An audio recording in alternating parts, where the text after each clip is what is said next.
Ma'am अपन ने last topic storage of grain में नहीं, रेनफॉल वो का है। देखा था ना।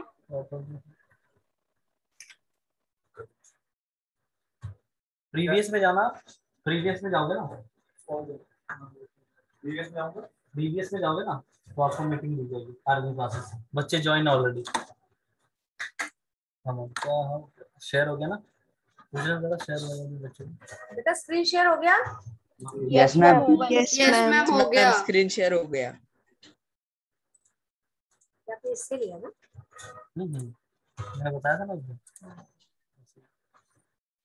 तो वहाँ शेयर स्क्रीन पे जाके फिर इस पे आ जाए।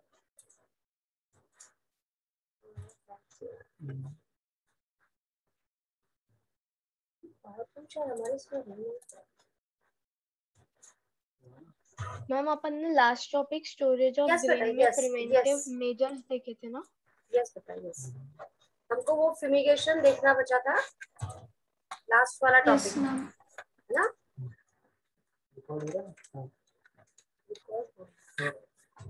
नमस्कार मैम। आ गए आप?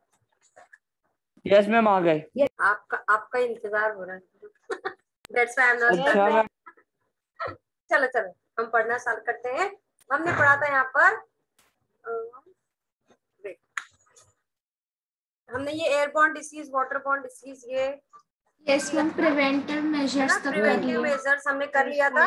हमको आज Yes, देखना है ma'am. हमारा क्रॉपिंग पैटर्न। पहले फ्यूमिगेशन देख लेते हैं, एक छोटी सी टर्म है ना। हेडिंग Okay, डालते हैं ma'am. हमारा। ये को मत करो यार। कौन कर रहा है? क्या मस्ती कर रहा है कोई? ये मेरा 8th क्लास का लेक्चर है। हम स्टार्ट कर रहे हैं हमारा फ्यूमिगेशन। फ्यूमिगेशन क्या होता है?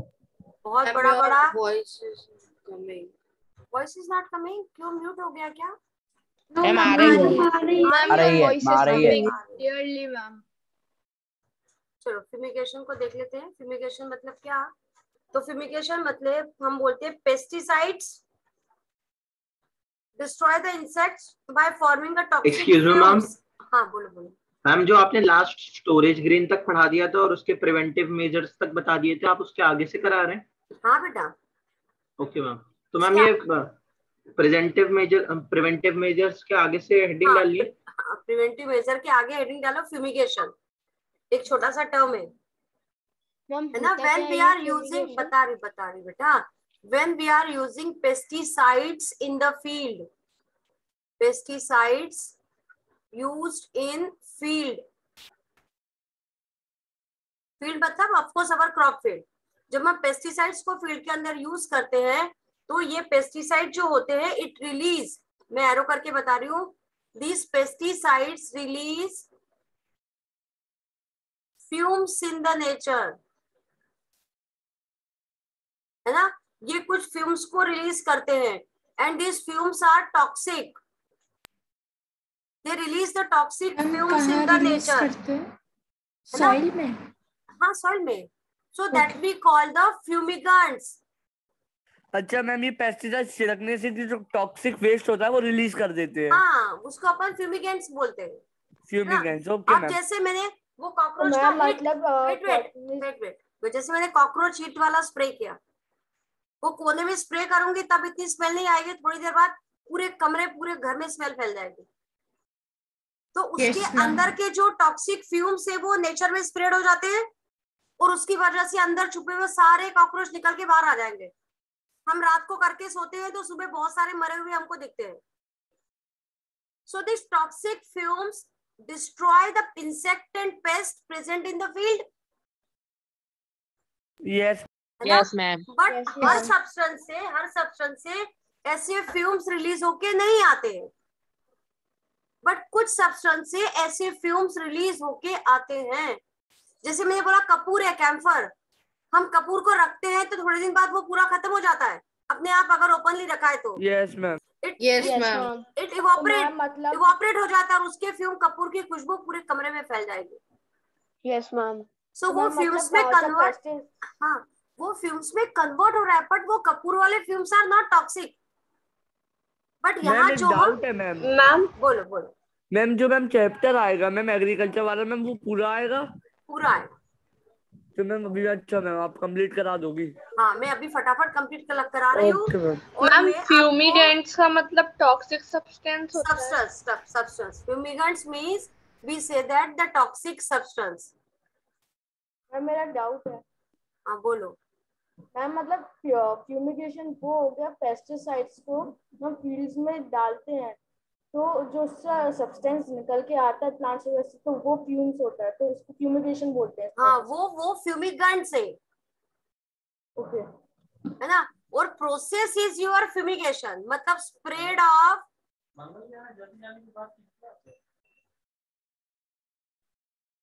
Of pesticides in the field.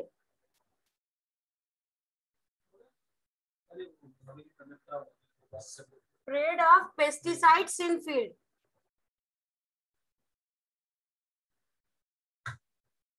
है ना। देखो मैं एक बार पढ़ देती हूँ, सुनना ध्यान से। The pesticides which can destroy insects और forming toxic fumes are called fumigants.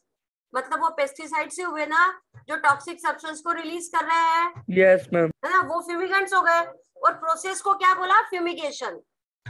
ठीक है। अब फ्यूमिगेंट्स में भी सॉलिड, लिक्विड और गैस किसी भी फॉर्म में हो सकते हैं। मैंने यहाँ पर लिखा है जो मेरे फ्यूमिगेंट्स हैं।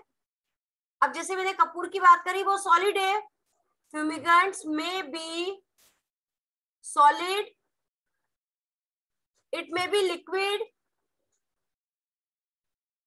और it may be gaseous also. Gaseous. Ma'am example दें। लिक्विड फॉर्म में जैसे वो मैंने कॉकरोच हिट वाला किया, वो लिक्विड फॉर्म में है ना, वो मैं स्प्रे कर रही हूँ। यस। और गैस में वो जो मच्छरों को भगाने के लिए वो गवर्नमेंट की तरफ से आते हैं, पूरा स्प्रे करके चले जाते हैं। मैम जो लिक्विड हो मैम, तो जो इसको स्प्रे करते हैं उनको फ्यूमिगेंट्स बोलते हैं। हाँ हाँ हाँ, है ना। तो दिस फ्यूमिगेंट्स मैम सॉलिड में क्या था? मैम जो स्प्रे करते हैं मतलब जो मैटर होता है जिससे वो स्प्रे करते हैं। नहीं मैटर नहीं, जो स्प्रे करके गैस बाहर निकल रही है। तो मैम वो सब में गैस एक ही रहती है मैम? वो तो डिफरेंट डिफरेंट रहती होगी। हाँ डिफरेंट रहती है ना, डिपेंड कर रहा है कि आप किसको यूज कर रहे हो। इंसेक्ट पेस्ट को डिस्ट्रॉय करने के लिए किसको यूज कर रहे हो सकता है आपने उसको पानी में घोल के इरिगेशन के साथ में फैला दिया है। तो मैम इसका मतलब ये मतलब एक ही सब्सटेंस है। जैसे मैम हम क्रॉप कहते हैं, आप क्रॉप के अंदर चाहे आप राइस उगाओ चाहे आप व्हीट उगाओ, मैम वैसे फ्यूमिगेंट्स है इसके अंदर डिफरेंट डिफरेंट होते हैं। हाँ वो सॉलिड भी हो सकते हैं, वो लिक्विड भी हो सकते हैं, वो गैस भी हो सकते हैं। अल्टीमेटली दे आर वोलेटिलाइज्ड और react with the moisture of the air. Solid का एग्जांपल मैम कपूर में कह सकते हैं। Okay and gaseous. मैम आप एग्जांपल अभी बोला ना कि वो रोड पे जो छिड़कते हैं उसको वो गैसियस में आता है। इससे मॉस्किटो स्प्रे करने के लिए नगर निगम की गाड़ी, गवर्नमेंट की, जैसे अभी सैनिटाइज करने के लिए आई थी सारा दूध। Yes ma'am. तो वो उसको फ्यूम के फॉर्म में स्प्रेड करके चले जाते हैं। अब मैंने यहाँ पर बोला है ये जो फ्यूमिगेंट्स है इसके जो टॉक्सिक फ्यूम्स है, अब मैं यहाँ पर लिख रही हूँ this toxic fumes react with, किसके साथ रिएक्ट करेंगे? Reacts with moisture. ये मॉइस्चर के साथ रिएक्ट करते हैं, है ना। And it will make our fumes react with moisture of the air and forming poisonous fume. क्या क्या लिखा है? Toxic fumes. चलो इसको काट दिया, अब मैं उल्टा लिखती हूँ। चलो मैंने कैसा लिखा? मैंने लिखा फ्यूमिगेंट्स, इरेज कर देती हूँ, काय को कॉपी जैसी काटा पीटी कर दी है ना। लो आई इरेज दिस। डन। अब मैंने बोला है, अब मैं उल्टा डायलॉग लिखती हूँ, अब समझो जरा। मैंने बोला यहाँ पे जो फ्यूमिगेंट्स होते हैं, fumigants react with moisture and it will make the toxic fumes। आप कुछ समझ पा रहे हो? Yes ma'am. जो भी XYZ मेरा फ्यूमिगेंट है वो सॉलिड है, लिक्विड है, वो गैस है, कोई भी है, वो क्या करेगा? मॉइस्चर के साथ रिएक्ट करेगा, एटमॉस्फेयर के मॉइस्चर के साथ, and it will make a toxic fumes and finally these toxic fumes destroy the, क्या करेंगे? These toxic fumes destroy the Pest. Insect and paste. Okay ma'am. हाँ बोलो। Yes, ma'am. Okay okay okay okay. Clear? That is your fumigation. अब हम देखते हैं हमारा cropping pattern. अगला हेडिंग में डालती हूँ मेरा क्रॉपिंग पैटर्न।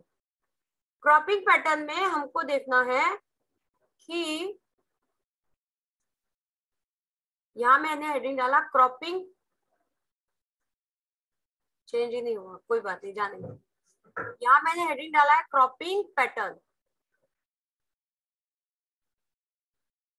ठीक है, अब ये क्रॉपिंग पैटर्न में देख रही हूँ, इसको हम क्यों यूज करते हैं? Why we use this different variety of cropping pattern?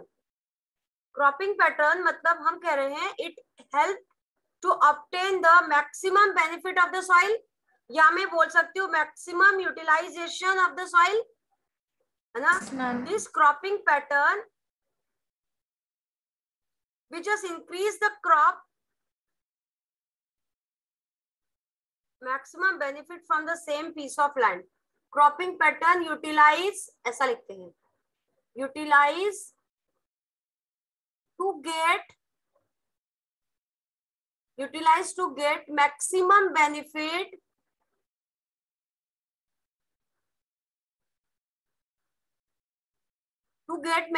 benefit of soil, मतलब सॉइल का पूरी तरह से यूज कर लेते हैं इन क्रॉपिंग पैटर्न को यूज करके, है ना?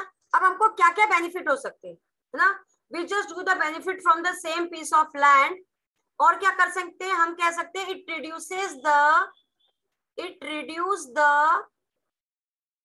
Risk of crop failure, it reduce the risk of crop failure. Ma'am ये समझ नहीं आया मैम। मैं बता रही हूँ, मैं एक मिनट में बता रही हूँ। क्रॉप फेल्यूर, इसके अलावा हम कह सकते हैं we reduce the disease also, फिर से सुनो एक बार, मैंने क्या किया? We just use that different variety of cropping pattern, है ना? क्यों यूज करेंगे? This model raises the crop which help in obtaining the maximum benefits from the soil. हम क्रॉपिंग पैटर्न को यूज करके उस सॉइल को पूरी तरह से यूटिलाइज करते हैं, मैक्सिमम यूटिलाइज करते हैं, और जिससे मुझे मैक्सिमम प्रॉफिट होता है, और मेरी जो क्रॉप फसल जो है वो फेल हो गई है, डेवलप नहीं हो पाई है, उस चीज को अवॉइड करते हैं क्रॉपिंग पैटर्न को यूज करके। जैसे मैंने आपको बताया था, मैंने इसमें देखती हूँ मिक्स क्रॉपिंग, इंटर क्रॉपिंग और क्रॉप रोटेशन। अभी 3 नाम अब यहाँ लिखूंगी मैं। अब यहाँ अगर मैंने बोला क्रॉपिंग पैटर्न में मैंने मिक्स क्रॉपिंग किया है, तो randomly we select the 2 variety of crops and we spread in the field. अब मैं एक ही साथ एक ही सॉइल के ऊपर 2 वैरायटी की क्रॉप को डेवलप करूंगी, तो न्यूट्रिएंट कंटेंट के हिसाब से मेरी 2 क्रॉप प्रॉपर्ली डेवलप हो जाएगी, राइट?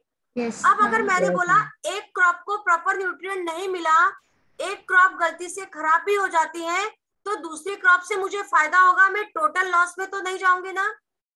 Yes ma'am. अब मेरी फील्ड में जो भी इंसेक्ट पेस्ट है, suppose that insect pest affect the one kind of crop, so again our another crop is well developed, so again we are getting benefit from that kind of crop. तो मुझे अगर एक फसल को वो insect pest ने destroy कर दिया है, वो डिसीज हो गई है क्रॉप, पर दूसरी क्रॉप तो अच्छे से डेवलप हो जाएगी ना? Yes ma'am. और जब दूसरी क्रॉप डेवलप होगी तो we are getting the proper benefit from that crop also. मतलब जो फसल के बर्बाद होने से या क्रॉप के डिसीज हो जाने की वजह से जो मुझे नुकसान हो रहा था, उसको मैं ओवरकम कर जाऊंगी ना, by using these different cropping patterns. अभी समझ आया कुछ? Yes ma'am. ना सो यहाँ अब मैं फिर से 2 लाइन पढ़ रही हूँ, सुनना ध्यान से। These are the models of raising crops which help in, ना ये अलग अलग तरीके हैं क्रॉप को ग्रो करने के। These are the different methods of cropping in the field which beneficial, है ना, जो हमारे लिए फायदेमंद है। कैसे फायदेमंद है, कैसे हेल्प करेंगे हमको? To obtain the maximum benefit from the soil. मिट्टी का हम पूरा यूज कर लेंगे इसको 2 तरीके की क्रॉप को लगा के, 2 क्या हम 4 तरीके की क्रॉप भी लगा सकते हैं एक फील्ड पे, या हम हम कह सकते हैं दूसरा काय में हेल्प करती है, जो क्रॉप के फेल होने का रिस्क होता है उसको अवॉइड कर देते हैं। एक फसल खराब हो भी जाएगी तो भी दूसरे से मुझे फायदा हो जाएगा, मैं एकदम डूबती हालत में नहीं जाऊंगी। Getting me? और तीसरा जो इंसेक्ट पेस्ट है, जो डिसीज है, जो पैथोजन से they affect the one kind of crop from another kind of crop, we are getting the benefit also. मतलब वो भयंकर लॉस से तो मैं बच जाऊंगी ना कि पूरा फसल बर्बाद हो गया, इनपुट बहुत सारा हो गया yes, और आउटपुट कुछ भी नहीं हुआ, ऐसा नहीं हो पाएगा, है ना। कुछ इस लॉजिक को सोचते हुए we are using 3 variety of cropping pattern, है ना। अब देखो मैंने यहाँ पर क्या लिखा है, it reduces the risk of the crop failure, it reduce the risk of the crop failure, it reduces the disease को भी दूर करती है और मैक्सिमम यूज कर रही है। अब मैंने बोला cropping pattern, here we use the 3 kinds of cropping pattern here, मैं यहाँ पर यूज कर रही हूँ 3 टाइप के क्रॉपिंग पैटर्न को, है ना। आजा, यहाँ मैंने लिखा है 3 types of cropping pattern, 3 types of cropping pattern. अब देखो कौन कौन से क्रॉपिंग पैटर्न मैं यहाँ बात कर रही हूँ, है ना। पहले यहाँ पर मैं बात करती हूँ, फर्स्ट इज योर, पहले तीनों के नाम लिख दूं, है ना। पहला होता है मेरा मिक्स क्रॉपिंग, मिक्स क्रॉपिंग। दूसरा होता है मेरा इंटर क्रॉपिंग, क्रॉपिंग के लिए सी लिख देती हूँ, है ना, थोड़ा टाइम बचा ले अपन। और तीसरा होता है मेरा क्रॉप रोटेशन, ठीक है, ये 3 है। सबसे पहला वाला अपन देखते हैं, that is your mix cropping. इस मिक्स क्रॉपिंग में क्या करते हैं, randomly we use the 2 variety of seeds. यहाँ पर मैं 2 वेराइटी की सीड्स को यूज करती हूँ, है ना। 2 crop seeds are randomly sown in the field, है ना। मैं लिख रही हूँ 2 types of seeds are mixed and randomly spread in the field. Ma'am, only we can do 2 types of seeds, not more than 2. No, we prefer to use the 2 types. वो intercropping में we may use the 3 variety also. But mixed cropping में mostly we prefer to use the 2 types of seeds of a 2 types of seeds are mixed and randomly spread in field या soil लिख देते हैं, है ना। हम randomly मतलब कोई नहीं कि एक लाइन में, हाँ ऐसा नहीं, ब्रॉडकास्ट। एक्सक्यूज मी मैम, हाँ बोलो मैम, ये तीनों मेथड करने पड़ते हैं कि मैम एक ही मेथड करके 2 वैरायटी के क्रॉप्स उगा सकते हैं क्रॉपिंग पैटर्न में? कोई भी एक यूज कर सकते हैं। अभी हम देख रहे हैं कि कौन सी बेटर वन है, which one is the better, और क्या पर्पस है हमको इसको करने का, है ना। अभी सुनना ध्यान से, मैंने यहाँ पर 2 वैरायटी की क्रॉप ले लिए है, उसके सीड्स को रेंडमली मैंने ऐसा बेलपुरी बनाया, मिक्स किया है और उसको हाथ में लेके ऐसे करके स्प्रेड कर दिया है। मैंने लिखा है broadcasting, manual distribution of sowing of the seeds. याद आ रहा है, मैन्युअली में बीच में डाल रही थी, दैट इज ब्रॉडकास्टिंग। अब अगर मैं ऐसा करूंगी, so after some time we say that crops become mature, यहाँ पे मेरी crop mature हो जाएगी, but it is very difficult for us to harvest the crop. Harvesting के समय क्या होगा, कैसे अलग अलग करें दोनों चीजों को, तो मैंने बोला हार्वेस्टिंग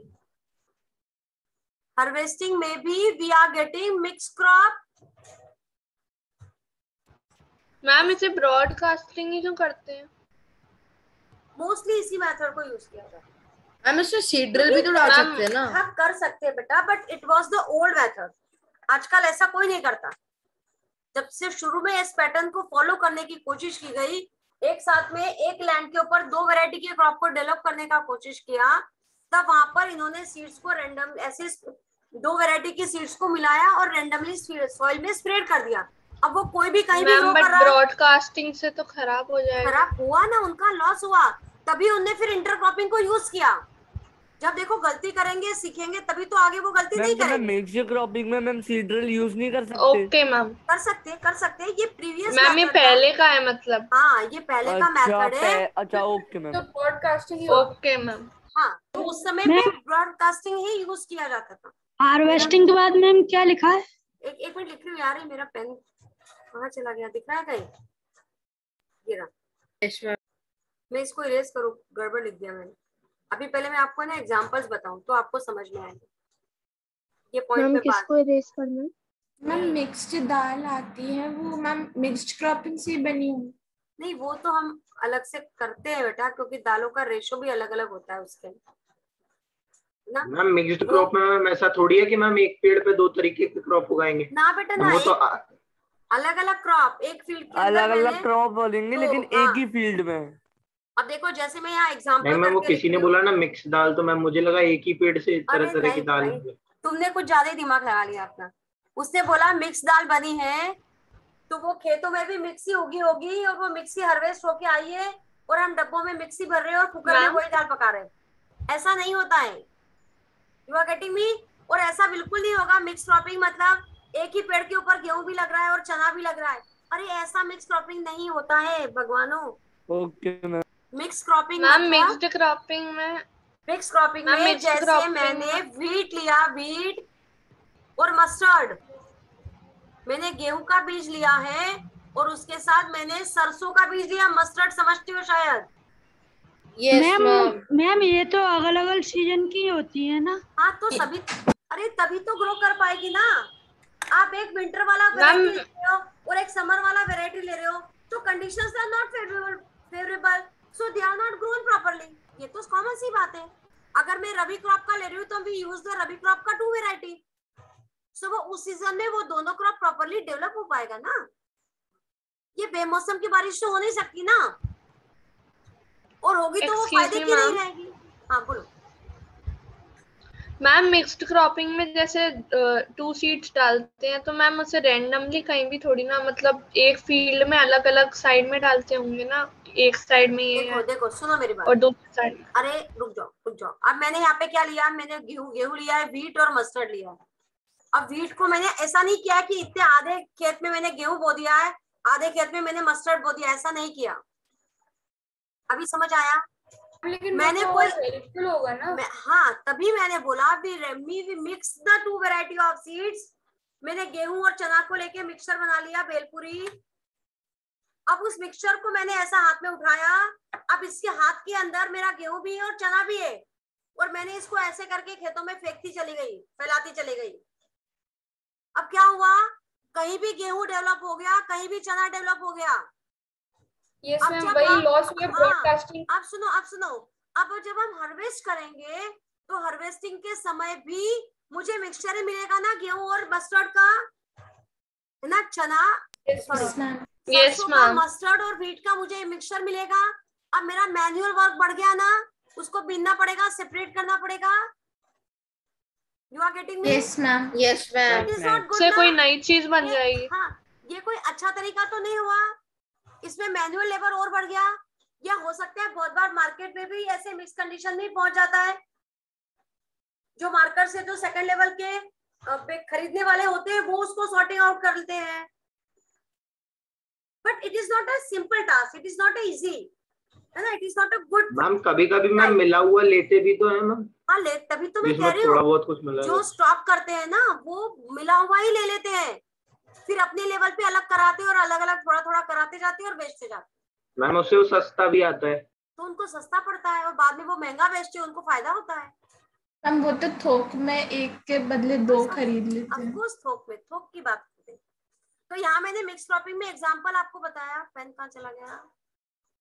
ये है, कहीं चला, ये रहा, है ना। तो यहाँ मैंने एग्जांपल व्हीट और मस्टर्ड मैंने आपको एक एग्जांपल बताया। आपकी बुक में और भी बहुत सारे एग्जांपल्स लिखे हुए हैं, ठीक है। अब मैंने बोला ये मिक्स क्रॉपिंग में अवर हार्वेस्टिंग इज डिफिकल्ट, हम लिख सकते हैं ना, हार्वेस्टिंग इज डिफिकल्ट। डिफिकल्ट हो गया मतलब mix crop we are getting, mix crop we are getting mix crop मुझे मिल गई, so it is difficult to separate it, है ना। अगला पॉइंट क्या लग सकते हैं, separation is difficult, separation is difficult. So हमने क्या बोला, not adopted, that method is now not adopted. अब इस मेथड को कोई भी यूज नहीं करता है। अब इसका अल्टरनेटिव हमने दूसरा क्या ढूंढा, now we Intercropping. Intercropping. In that intercropping also we say that we develop the two variety of crops in a field, दो वैरायटी की क्रॉप को फील्ड में ग्रो कराते हैं, but in definite row pattern. अब यहां मैंने डेफिनेट रो पैटर्न में ग्रो कराया है। रो पैटर्न में ग्रो कराने से क्या होगा, सपोज मैंने यहाँ पर इसका एग्जांपल मैं देती हूँ इंटरक्रॉपिंग का, इसमें एग्जांपल नहीं लिखा है,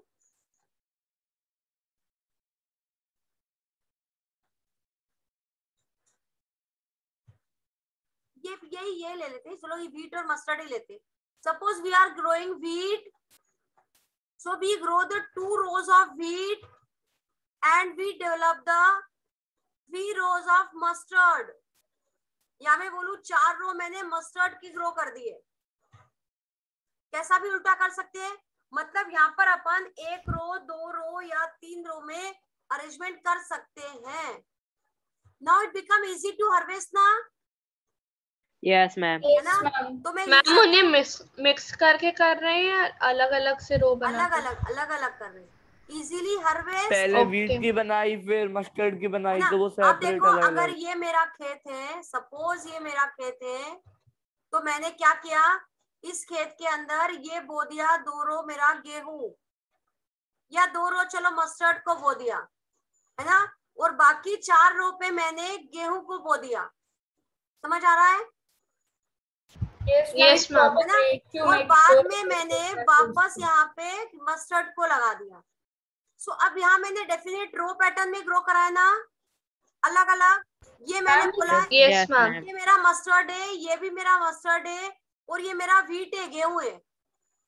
अब it become easy to harvest ना।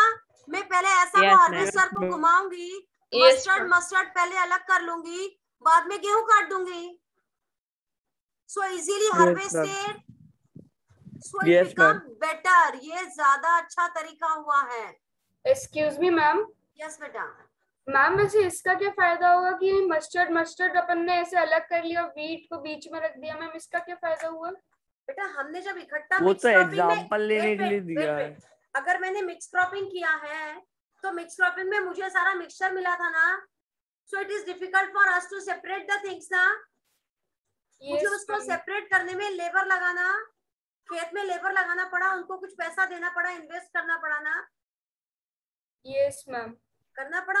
या मार्केट में मैंने उस मिक्सचर को ही बेचा तो मुझे कम कॉस्ट में बेचना पड़ा ना। Yes ma'am. सो मुझे लॉस होगा ना। बट अगर रो पैटर्न में कर लूंगी, सो अवर हार्वेस्टिंग बिकम इजी। मैं आसानी से गेहूं पहले काट के अलग कर लूंगी, फिर चना काट के अलग कर लूंगी, तो मुझे दोनों का प्रॉपर प्रॉफिट होगा ना। मैम वो तो मैं समझ गया हूँ मैम। मैम आपने करा है कि 2 साइड में आपने मस्टर्ड ग्रो करा है और बीच में ऐसा नहीं, अगर आप चाहो तो 2 साइड पे गेहूं कर लो, बीच में मस्टर्ड कर लो, it is your choice. Okay ma'am. Ma'am उससे वो सुनहरे रंग का दिखेगा मैम, इसलिए आपने ऐसा किया। वो ठीक है, ऐसा किया। बट आपको इसमें ध्यान रखना है, इसमें कोई फिक्स नहीं है कि आप किसकी 2 रो लगाते हो या किसकी 4 रो लगाते हो, ये आपके ऊपर डिपेंड करता है कि ऐसे भी कर सकते हैं कि पहले 4 रो व्हीट की लगा दी, फिर 4 रो मस्टर्ड की लगा दी। 4:4 भी कर सकते हो, 1:2 भी कर सकते हो, 2:3 भी कर सकते हो। इट्स योर चॉइस कि आप अपनी फील्ड में किसको ज्यादा ग्रो कराना चाहते हो। आप सरसों का खेती करना चाह रहे हो कि गेहूं का, कि सरसों के साथ गेहूं का कर रहे हो कि गेहूं के साथ सरसों का। ये तो वैसे ही हो गया, आटे में पानी मिलाया कि पानी में आटा मिलाया। यस यस मैम, ये आप कैसे भी कर सकते हो। यस बेटा बोलो। मैम लेकिन इसमें से जो सीजनल क्रॉप होगी वही तो ज्यादा होगी ना। तो बेटा हम सीजनल क्रॉप को ही उस टाइम पे ग्रो कराएंगे ना। आप सोचो, एक रबी क्रॉप का एग्जांपल मैंने लिया और एक खरीफ का एग्जांपल लिया, क्या दोनों क्रॉप साथ में एक ही फील्ड में ग्रो कर सकता है क्या? No ma'am, No, ma'am. इसका सीजन नहीं होगा, वो डिस्ट्रॉय एक ही टाइम पे तो पॉसिबल ही नहीं है। समर क्रॉप तो समर क्रॉप में ही ग्रो करेगा ना। Yes ma'am. मैम उनमें से कोई एक उगेगी ही नहीं। हाँ, तो हमारा लॉस हो जाएगा, इतना सारा बीज बर्बाद हो गया। और मैम कई फील्डों में हम टेंट हाउस लगा रहता है मैम, उनके अंदर कहते हैं कि दूसरे सीजन तो ग्रीन हाउस वो ग्रीन हाउस इफेक्ट होता है बेटा। कार्बन डाइऑक्साइड को ट्रैप किया जाता है जिससे टेम्परेचर बढ़ता है, और वो बढ़ा हुआ temperature is favourable for the growth of that plant. So वो अलग अलग वैरायटी के बड़ी क्रॉप में थोड़ी ना कर सकते हैं मैम, बट वो इसलिए नहीं पढ़ाया जाता क्योंकि मैम वो सारे फार्मर्स नहीं यूटिलाइज कर सकते। हाँ, ये बेसिकली वेट ये बेसिकली देखा जाता है कोल्ड रीजन्स जहाँ एटमॉस्फेयर का टेम्परेचर कम है और उस कम टेम्परेचर पर मेरी क्रॉप प्रोड्यूस नहीं हो पा रहा है, तो हम क्या करेंगे? तो हम टेम्परेचर को मेंटेन करने के लिए पूरे खेत के चारों तरफ ये ग्रीन हाउस बना देते हैं। Yes ma'am. उसमें कार्बन डाइऑक्साइड का लेवल बढ़ जाता है, टेम्परेचर बढ़ जाता है, so that rice temperature is. Excuse me ma'am. हाँ, ग्रीन हाउस में मैम अगर ग्वालियर में करेंगे मैम ग्रीन हाउस तो कुछ होगा, क्रॉप जल जाएगा? जल सकता है, करके देखेंगे। मैम ग्रीन हाउस में क्या किससे बना होता है कि मैम वो इतनी गर्मी प्रोवाइड करती है? मैम शीटों से बना होता है। शीट्स होती है बेटा, सिंपल शीट्स होती है। मैम एक पर्टिकुलर शीट होती है जो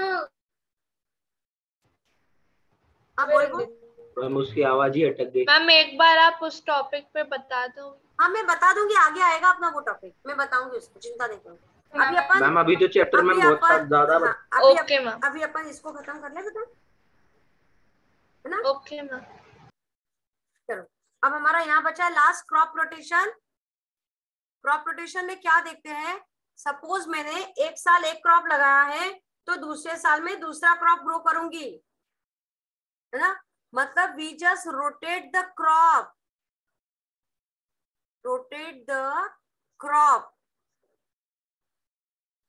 है ना? We just rotate the crop one by one. मतलब अगर मैंने एक साल एक्स वेराइटी के क्रॉप को डेवलप कराया है तो दूसरे साल सेकंड ईयर में मैं वाई वेराइटी के क्रॉप को डेवलप कराऊंगी, एक्स को फिर से नहीं कराऊंगी। ऐसा क्यों करूंगी?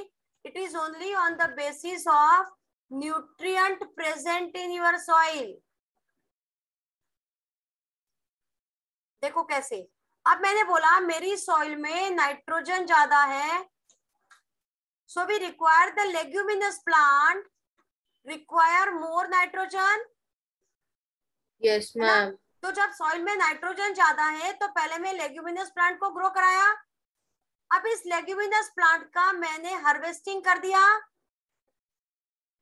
अब जब मैंने इसका हार्वेस्टिंग कर दिया तो मेरे सॉइल के अंदर नाइट्रोजन का कमी हो गया।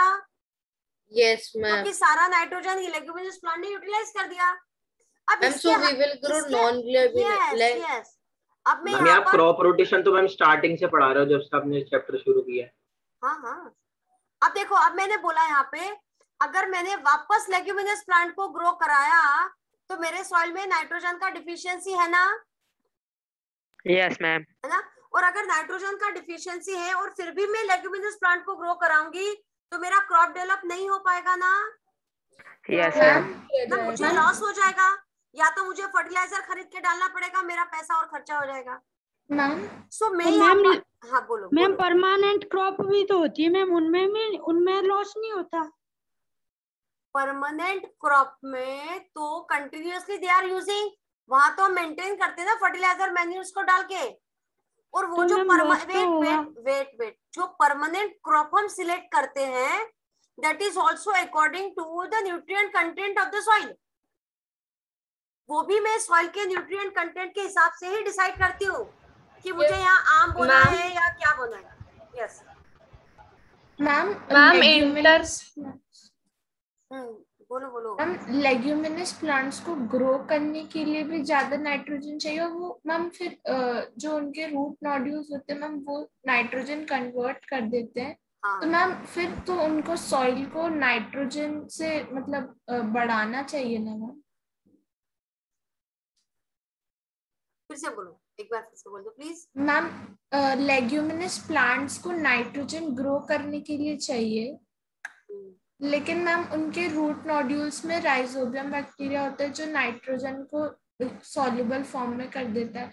तो मैम उससे तो सॉइल और रिच होनी चाहिए ना। नहीं बेटा, राइजोबियम बैक्टीरिया ने नाइट्रोजन को नाइट्रेट में कन्वर्ट कर दिया। हाँ, तो मैम आपने लिखा तो है कि लेग्यूमिनस से नाइट्रोजन बढ़ गया। अब नाइट्रोजन जो है उसको प्लांट ने यूटिलाइज कर दिया। उसने राइजोबियम बैक्टीरिया क्या करता है, नाइट्रोजन को नाइट्रेट में कन्वर्ट करता है। चलो मैं यहाँ लिख देती हूँ, कहाँ गया मेरा पेन, कहीं दिख रहा है, ये रहा। मैंने बोला वो बैक्टीरिया इस नाइट्रोजन को पहले NO2 में कन्वर्ट करता है और फिर NO2 को इस NO3 में कन्वर्ट करता है। इतना समझ में आया? एटमॉस्फेयर की वो सॉइल की नाइट्रोजन यूटिलाइज हो गई, नाइट्रेट बन गया। मैम आप अच्छे से लिख देंगे फिर से मैम, बहुत ज्यादा उसमें ये नहीं समझ आ रहा। क्रॉप रोटेशन अलग से लिखूं? Yes ma'am. Yes ma'am excuse me ma'am, मैं स्लाइड चेंज कर रही हूँ। मैम वो क्या है कि मैं मैशअप हो रहा है। मैम ये जो आपने मिक्स्ड क्रॉपिंग और इंटर क्रॉपिंग लिखा है मैम, ये तो एक दूसरे से मैम सिमिलर है, लेकिन मैम क्रॉप रोटेशन तो एकदम ही अलग सा है। हाँ अलग सा है ना, मैम हमको मतलब इंटर क्रॉपिंग में बस रो पैटर्न का याद रखना है, बाकी दोनों सेम है ना। अब हम यहाँ पर एंटर करते हैं। मैं स्लाइड चेंज कर रही बेटा। Ma'am intercropping and crop rotation को हम साथ में कर सकते हैं ना, जैसे कि पहले इंटरक्रॉपिंग कर ली फिर उसके बाद दूसरा कोई हम फॉलो कर सकते हैं, ओके। चलो अब मैं यहाँ लिखती हूँ मेरा क्रॉप रोटेशन। आपका 7:15 तक टाइम अभी है अपने पास। क्रॉप रोटेशन है ना। क्रॉप रोटेशन में देखो मैंने लिखा it is a we grow a crop continuously in the same field. Previous slide. अब क्यों ये खेल करते, देखो मैम आप ये क्रॉप रोटेशन लिखवाएंगे ना स्टार्टिंग से? हाँ बेटा हाँ। मैम यहाँ से नोट नहीं करना? मैम हटा लीजिए। मत करो, मैं तो यहीं से कर लिया दूँ। कोई बात नहीं मैम कर लिया। चलो मैम क्रॉप, हाँ बोलो। मैम आपने बताया कि परमानेंट हम जो क्रॉप होती है परमानेंट, उसमें हम कम नाइट्रोजन वाले प्लांट जो लेते हैं उन्हें लेते हैं। तो मैम जो हमारे मैंगो ट्री होते हैं मैम वो तो बहुत सालों में उगते हैं मैम, जब उनमें आम आते हैं तब तक तो मैम नाइट्रोजन खत्म नहीं होती मैम उनमें? तो आम में नाइट्रोजन होती ही नहीं है, आम के पेड़ को नाइट्रोजन लगती ही नहीं है, उतनी अमाउंट में नहीं लगती है, क्योंकि आम से हमें कौन सा प्रोटीन मिल रहा है? पता नहीं मैम। मैम लोग तो कहते हैं मैम आम बहुत फायदा करता है। कुछ फायदा, फर्टिलाइजर डाल सकते हैं। ज्यादा खाएंगे तो गर्म होता है, दाने हो जाएंगे मुंह पे। खैर अभी फालतू बात नहीं कर रहे, हम देख रहे हैं क्रॉप रोटेशन। क्रॉप रोटेशन में क्या लिख रही हूँ मैं, if we grow one crop for many years, दिख रहा है ना clear? Yes ma'am. many years in the field, अगर मैं अपनी फील्ड में किसी एक क्रॉप को कई साल तक लगातार ग्रो करती हूँ तो क्या होगा, वी हैव सम प्रॉब्लम, मेरे को कुछ प्रॉब्लम होगी। अब देखो क्या प्रॉब्लम हो सकती है ना, what kinds of problem we have. जैसे मैंने पहला पॉइंट लिख रही हूँ यहाँ पे मैंने बोला the depletion of same type of nutrients, है ना। मैं बोल सकती हूँ deficiency of particular nutrient in the soil. समझ आ रहा है? Yes ma'am. एक न्यूट्रिएंट, सेल नहीं सॉरी सॉइल लिखना हमको, सेल ही दिमाग पे बैठा हूँ, सॉइल, ठीक है। पर्टिकुलर न्यूट्रिएंट का डिफिशियंसी हो जाएगा मेरे सॉइल में। फिर मैं लिख सकती हूँ कि हो सकता है build up of diseases and insect pest, मतलब यहाँ पर मैं बोल सकती हूँ insect and pest are develop, insect and pest are continuously develop here, मतलब अपनी पूरी कॉलोनी मेंटेन कर लेंगे, डेवलप हो जाएंगे and cause the disease. मुझे समझ में आया, ऐसा क्यों मैम? इंसेक्ट कैसे होंगे डेवलप? बेटा एक ही क्रॉप है तो उसको पता है हमको इसी के ऊपर को इन्फेक्ट करना है, उनको हर बार वही क्रॉप वहां मिल रहा है तो वही जाएंगे बार बार ग्रो करने के लिए। ओके मैम, है ना, in that way. Next point हम लिख सकते हैं यहाँ पे। अब क्या होगा, this demand for the requirement of the practice of crop rotation. Crop rotation can be defined as the practice of growing of. अब देखो क्रॉप रोटेशन मतलब होता क्या है, मैंने लिखा है growing of different crops, growing of different crops. Excuse me ma'am. Yes ma'am आपने जो पिछली वाली स्लाइड पे क्रॉप रोटेशन लिखा था मैम, वो वाला लिखे या मैम ये वाला? अरे अभी 2 मिनट सुनो तो, सब एक ही लिखा हुआ है मैंने, तरीका बदल गया, लैंग्वेज चेंज हुआ है, मतलब तो वही है ना।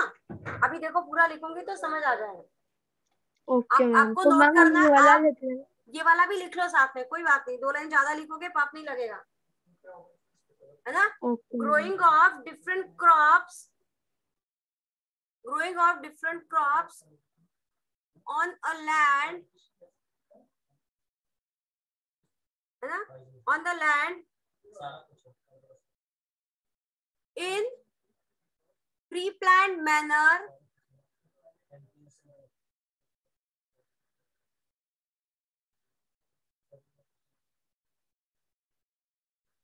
प्री-प्लान्ड मैनर मतलब तरीके से सोच समझ के हम इसको ग्रो कराते हैं। अब देखो कैसे, depending on the duration crop rotation may be of 3 types. Duration के बेसिस पे क्रॉप रोटेशन 3 टाइप का हुआ। On duration basis they are of 3 types. ये मेरे 3 टाइप के हो सकते हैं, ठीक है। 3 टाइप का कौन कौन सा, अब देखो यहाँ पे पहला मैंने बताया है 1 ईयर वाला। अब 1 ईयर वाले रोटेशन में हम क्या करेंगे, इसके अंदर मैं एग्जांपल लिखती हूँ, मेरा मेज के साथ हम रोटेट करेंगे किसको, मस्टर्ड को। क्या दोनों एक ही सीजन की क्रॉप है? No ma'am. No madam. अब बताओ मैं राइस के साथ ग्रो करती हूँ मेरे व्हीट को, अब बताओ क्या दोनों सेम सीजन की क्रॉप है? No ma'am. अब यहाँ पे राइस मैम विंटर की होती है। अब सुनो यहाँ पे, मतलब यहाँ पर मैं एक साथ एक ही टाइम पे 2 क्रॉप नहीं डेवलप करा रही हूँ, मैंने एट ए टाइम मेरी फील्ड के अंदर एक ही क्रॉप को ग्रो कराया है। Suppose first we develop the maize in our field, पहले मैंने मेज को ग्रो करा दिया, मेज को हार्वेस्ट कर लिया मैच्योरेशन के बाद, अगला सीजन आया तब मैंने मेरी फील्ड में वापस मेज नहीं लगा सकती हूँ मैं, तो मैंने दूसरे सीजन के हिसाब से कौन सी क्रॉप को सिलेक्ट किया, मैंने मस्टर्ड को सिलेक्ट किया। अब मैंने ऐसा क्यों किया, because the nutritional requirement of maize and mustard are different. अभी समझ में आ रहा है? पहले साल मैंने मेज को लगाया, सपोज मेज ने बहुत सारा पोटेशियम यूटिलाइज कर लिया सॉइल से, ठीक है, और दूसरे साल मैंने मस्टर्ड को लगाया तो मस्टर्ड को पोटेशियम की जरूरत ही नहीं थी, तो मेरा मस्टर्ड आराम से ग्रो हो जाएगा ना, मतलब वो पोटेशियम की कमी में भी प्रॉपर ग्रो कर लेगा, क्योंकि मस्टर्ड को तो सोडियम का जरूरत है। आपको समझ आ रहा है? आपको समझ में आ रहा है? फिर से सुनो एक बार। yes, मैंने यहाँ पर एक साथ एक ही फील्ड में नहीं करा। देखो मैं यहाँ, अगर मैं आपको डायग्राम से बताऊं, इसके पहले वाले दोनों में अपन ने देखा था रो पैटर्न या सिंपल पैटर्न में मैंने ऐसे करके यहाँ मस्टर्ड लगा दिया था और ऐसे करके मैंने गेहूं लगा दिया था, हाँ कि ना बोलो? लगाया था ना। अब ये दोनों क्रॉप एक साथ ग्रो कर रही थी, मैं एक ही सीजन की थी इसलिए तब मैंने कर ली। यहाँ पे मैं सीजन के हिसाब से अलग अलग कर रही हूँ। पहले 4 महीने मैंने यहाँ पर मस्टर्ड को ग्रो करा दिया पूरे खेत में, मस्टर्ड के साथ गेहूं को नहीं कराया, ये पूरा मेरा मस्टर्ड है। और जब मैंने इसको काट दिया ना, जब मैंने इस मस्टर्ड को काट दिया तो इसकी हार्वेस्टिंग के बाद उसी फील्ड में मैंने वापस मस्टर्ड को नहीं लगाया, क्योंकि जो मस्टर्ड को चाहिए था वो सॉइल से ले चुका। अब मेरे मिट्टी में वो चीजें है ही नहीं जो मस्टर्ड को चाहिए, तो अब मैं ऐसा प्लांट ग्रो कराऊंगी जिसको वो चीजें नहीं चाहिए। आ रहा है समझ में? Yes ma'am. इस कंडीशन में यहाँ पर दूसरी कंडीशन में मैंने यहाँ पर मेरा गेहूं बो दिया या राइस बो दिया। So in both the conditions I am giving you the examples also, so you have to remember the example. तो यहाँ पर क्रॉप रोटेशन में we use the seasonal crops only. आ रहा है समझ में? एक रबी क्रॉप यूज किया है तो खरीफ वाले इसमें उस सीजन में दूसरा खरीफ क्रॉप को यूज किया है, that is your crop rotation. एक ही फील्ड में मैं दो अलग अलग वैरायटी की क्रॉप को ग्रो तो करवाती हूँ, but not on the same time. समझ आ रहा है? मैं लिखती हूँ यहाँ पे, देखो। यस मैम, पहले हम देखेंगे कितना उसे न्यूट्रिएंट चाहिए, फिर उसके बाद हार्वेस्ट होने के बाद उसके अपोजिट वाला क्रॉप लगा देंगे। नाउ यू आर गेटिंग, मतलब two variety of crop develop in field, two variety of crops develop in a field not at same time, ऐसा लिख देते ना, not at same time। Getting में? इसको मैं बोलती हूँ मेरा क्रॉप रोटेशन, है ना। अब ये मैंने 1 ईयर बताया, हो सकता है मैं 2 ईयर वाला प्लान ले लूं। अगर मैं 2 ईयर की कोशिश करती हूँ। हाँ बोलो मैम। 2 ईयर वाले में तो मैम उसमें क्रॉप रोटेशन भी कर दी और मिक्स्ड क्रॉपिंग भी कर दी। हाँ, तो मैंने 2 से ज्यादा 3 को लगा दिया। देखो यहाँ पे एग्जांपल क्या दिया, मेज, एक मैंने मेज, मस्टर्ड, शुगर केन और फेनुग्रीक। हाँ, या मैंने बोला मेज, पोटैटो और शुगर कैन। पहले मैंने मेज लगाया, फिर मैंने पोटैटो लगाया, फिर मैंने शुगर कैन लगा दिया। आ रहा है समझ में? मेज पहले 2 साल लगेगा, फिर मस्टर्ड लगेगा। मस्टर्ड 2 साल क्यों लगेंगे मैम? क्रॉप तो को 2 इयर्स रोटेशन। क्रॉप को मैच्योर होने में कितना टाइम लगता है मैम? 3 to 4 मैम 4 महीने। तो साल भर में 3 क्रॉप हो पाएगी कि नहीं हो पाएगी? हो पाएंगी। अरे मैम हम लोग मिक्स्ड क्रॉपिंग भी तो यूज हो रहे हैं, कर रहे हैं। मतलब मिक्स क्रॉपिंग कैसे कर रहे हैं मैम? इसका मतलब मैम जैसे मैम उसमें 4 क्रॉप दिए हैं, तो मैम इसका मतलब जो 2 एक तरीके के क्रॉप हैं वो एक टाइम पे उगा देंगे और जो 2 अलग तरीके के हैं वो अलग टाइम पे। ना ऐसा बिल्कुल नहीं करेंगे। तो मैम चारों अलग अलग? Yes ma'am. हम 3 4 महीने मैम फिर मैम कैसे उगेगा मैम? कल्टीवेट कब करेंगे, लगाएंगे कब? 3 महीने बाद होगा ना। 3 महीने की से अगर क्रॉप मैच्योर होती है तो साल भर में 3 चौक 12, 3 4 12। और मैम अगर नहीं हुई फिर? तो हम सिलेक्टिव ऐसे करेंगे कि डेवलप होए। मैम नाम फिर 2 इयर्स रोटेशन क्यों रखा? क्योंकि वो 2 साल में हम रोटेट कर रहे हैं। 2 साल मैम कैसे? 2 साल? अरे मैम अभी आपने 3 महीने बोला, तो मैम 3 महीने में 4 लगाई तो मैम 12 महीने माने 1 साल। अरे भगवान मेरे, मेज 3 महीने में पक गया, अब मैं उसको काट के अलग करूंगी।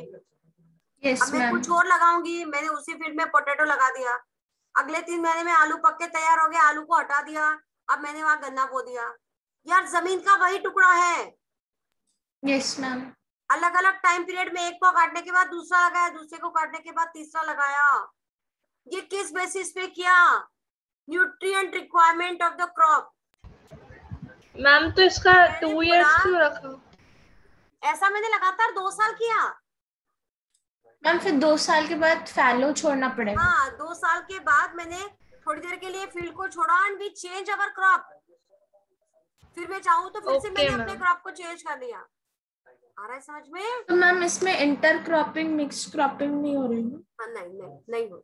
यहाँ मतलब मेज के लिए मैंने लिखा है कि इसको अगर मैंने बोला पोटेशियम चाहिए, मेरे पोटैटो को सोडियम चाहिए सपोज, और इसको और क्या लिख दूं? क्या चाहिए बताओ? फास्फोरस। फास्फोरस लिख देते, चलो एनपीके। मैम शुगर केन में होता है मैम एनपीके? मैम एनपीके तो फर्टिलाइजर है ना। अरे एनपीके तो फर्टिलाइजर है, पर हम कंटेंट तो यही देखते हैं ना उसमें, नाइट्रोजन, फास्फोरस और पोटेशियम ना। सो अब मैंने बोला मेज को, मैं पहले मेज लगाया, उसने सारा सॉइल का पोटेशियम ले लिया। फिर मैंने पोटैटो को लगाया, क्योंकि पोटैटो को पोटेशियम चाहिए नहीं था, उसको सोडियम चाहिए था, तो उसको मिल गया प्रॉपरली। फिर मैंने शुगर कैन लगाया, क्योंकि शुगर कैन को पोटैटो को स्टार्च नहीं चाहिए, कार्बोहाइड्रेट। स्टार्च तो वो बनाएगा ना बेटा। अब स्टार्च मतलब ग्लूकोज, ग्लूकोज मतलब कार्बन, हाइड्रोजन, ऑक्सीजन, कहीं भी ये तीनों का रोल लिखा है क्या? नो मैम, नहीं दिखा ना। So that was your crop rotation. Ma'am NCERT वगैरह में, हाँ मैम एनसीईआरटी बुक में क्रॉप रोटेशन मैम अलग अलग लैंड पे करते हैं मैम, तो दोनों क्रॉप रोटेशन का मतलब एक ही है ना, दोनों क्रॉप रोटेशन। हाँ हाँ सेम सेम। अब देखो इसमें उसमें क्या, इसमें क्या हुआ मैम व्हाट, किसमें क्या हुआ नहीं समझ पाई मैं। नहीं मैम, मैं बस ये कह रही थी उसमें एनसीईआरटी में ये दिया है कि क्रॉप रोटेशन में पहले उगा दिया, फिर उसके बाद छोड़ दिया, फिर दूसरे लैंड पे आ गए, तब तक के लिए वो न्यूट्रिशन से हो जाएगी। हाँ, तो उसमें न्यूट्रिएंट वापस डेवलप हो जाएंगे, तो मैं वापस अपना वही वाला क्रॉप वहाँ पे ग्रो करा पाऊंगी। या तो मैं उसको मैम तो दोनों का मतलब एक ही है ना। हाँ, या तो मैं उसको कुछ समय के लिए छोड़ दूं खाली, न्यूट्रिएंट जब वापस सॉइल रिकवर कर लेगी तब मैं उसके अंदर वापस ग्रो करा दूंगी।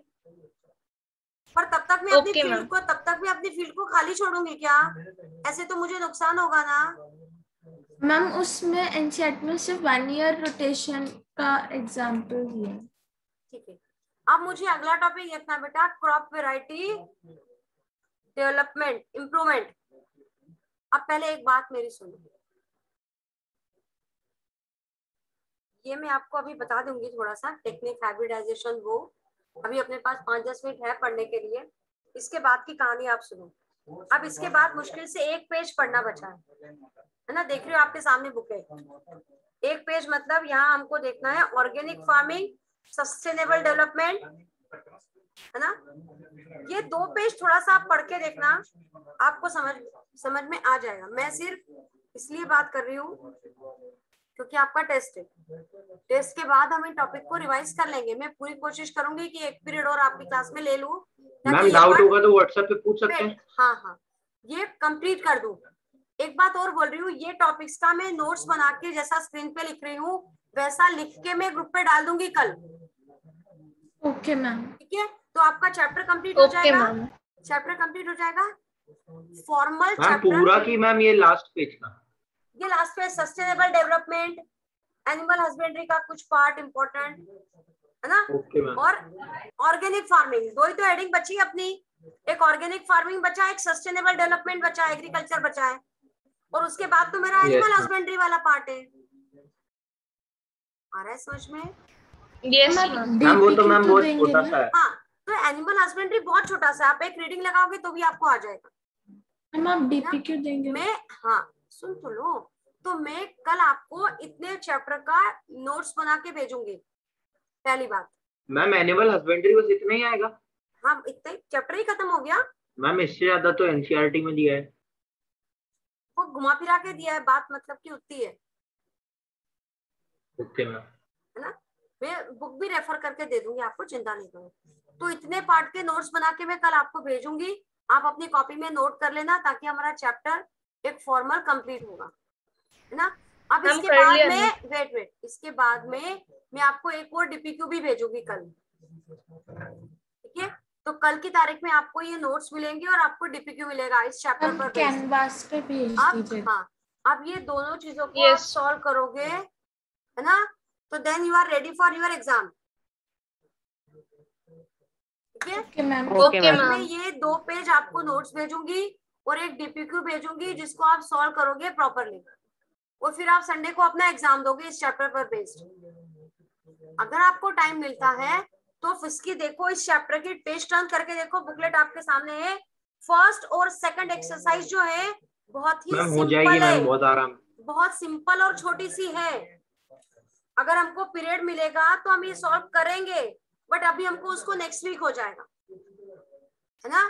पेपर मैंने सिंपल सा बनाया है एज यू नो, हमेशा की तरह सिंपल है पेपर, बट फिर भी आप डीपीक्यूज को प्रॉपरली सॉल्व करेंगे और बुकलेट की फर्स्ट और सेकंड एक्सरसाइज को सॉल्व करेंगे for your paper, for your paper. First and second, third exercise से I am not giving you anything. Okay ma'am.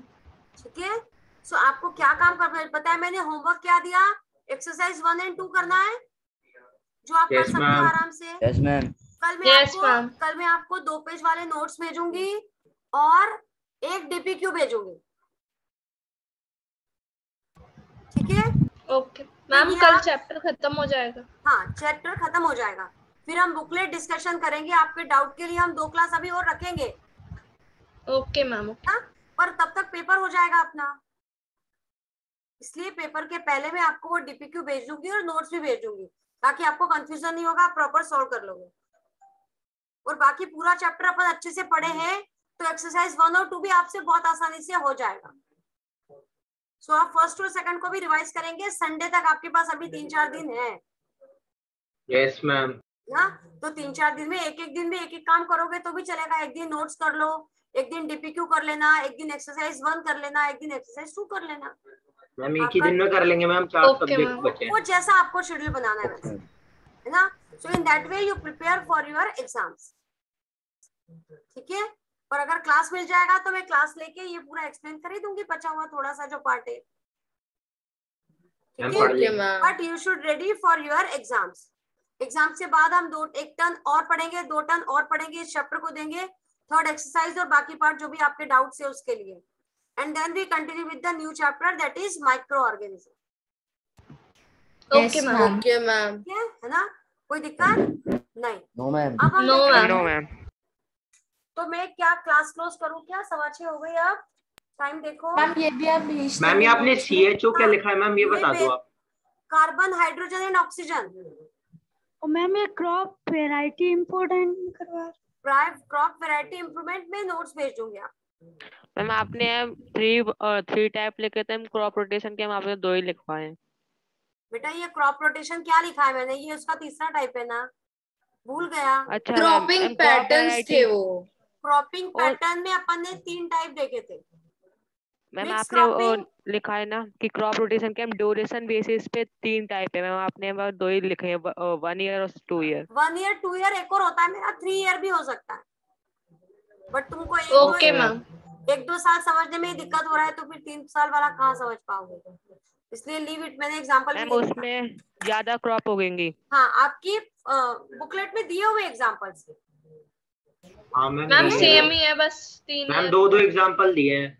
हाँ, तो अब मैं कल आपको ये नोट्स दूंगी और एक डीपीक्यू भेजूंगी, पहले आप उसको चेक कर लेंगे कंप्लीट, फिर आप अपनी एक्सरसाइज करेंगे फॉर योर टेस्ट।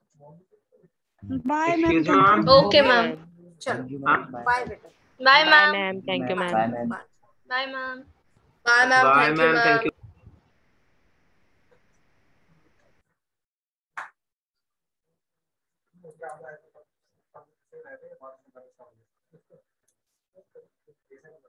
So,